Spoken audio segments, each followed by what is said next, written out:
Political parties in the government of national unity had 3 weeks to reach consensus after last month's showdown when the finance minister was forced to cancel the initial tabling of the budget. The Treasury had to retract its proposed 2% VAT hike, but received the go-ahead on a 1% increase split over 2 years, taking the value-added tax rate to 16% in 2026.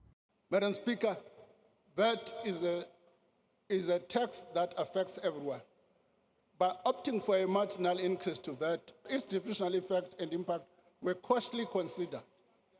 The increase is also the most effective way to avoid further spending cuts and to enable us to extend the social wage.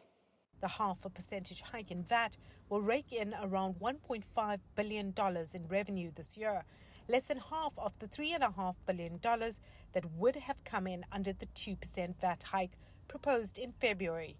Next year's 0.5% increase will rake in a further $738 million.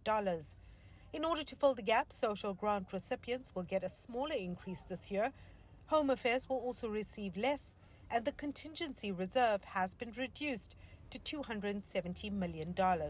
Some of these savings will be used to build up fiscal buffers that we need as protection against future economic shocks. Shocks like the COVID-19 pandemic and other uncertainties stemming from the rising geopolitical tensions and the global economic ramifications thereof. The 5.5% wage increase for public servants will cost an additional $1.3 billion. The COVID-19 social distress grant will be extended for another year at a cost of $1.9 billion. And $277 million will cover the cost of deploying SANDF troops to the DRC. $55 billion has been allocated to infrastructure projects over the next 3 years to help spur economic growth. There still is a significant budget deficit, but the minister said a decision was made not to accrue further debt in order to fund shortfalls.